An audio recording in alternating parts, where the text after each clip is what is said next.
माझे नाव श्रुती रवींद्र कांडा. माझ्या शाळेचे नाव जीवा प्राथमिक सेमी इंग्रजी शाळा कांडा, कांडावाडी.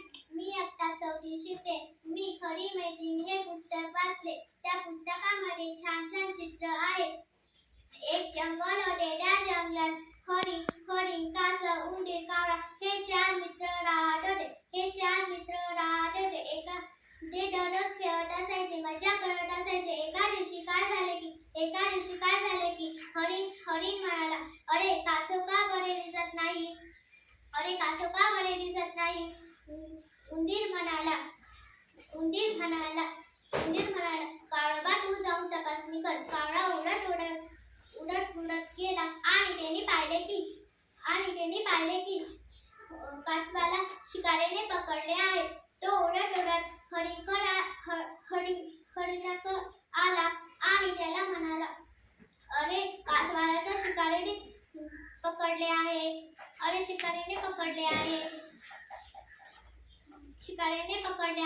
हरिण म्हणाला, अरे आता त्याला सोडवायचे उपाय शोधायला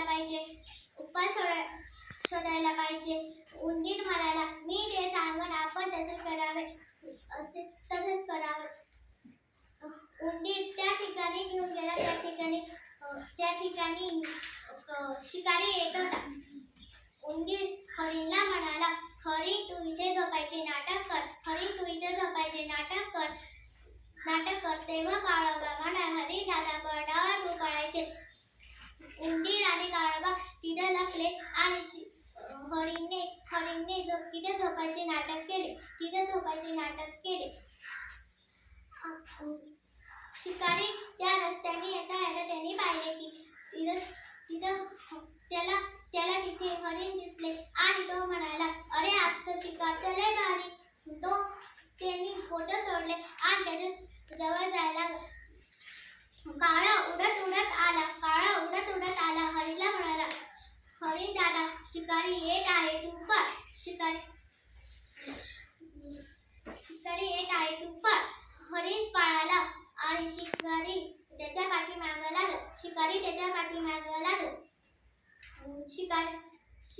पाठीमागे लागला. उंदीर पळत आला आणि ते फोटो तोडून काढले आणि कासव त्या नदीपाशी गेला आणि शिकारीच्या हाती हरिणच लागले नाही. शिकारी परत रिटर्न आला. त्यांनी पाहिले की फोटो तोडून काढले आहे आणि त्यांनी पाहिले की तिकडं कासव पाण्यात चालला आहे. तो थोडं पुढे गेला आणि एका झाडाखाली बसला. कावळा उडत आला त्याच्यापाशी. त्याला म्हणाला, तू आमच्या मित्रांना पकडू शकणार नाही. मित्रांनो, याचा बोध होतो की आपण आपल्या मित्रमैत्रिणींची वेळेवर मदत केली पाहिजे. धन्यवाद.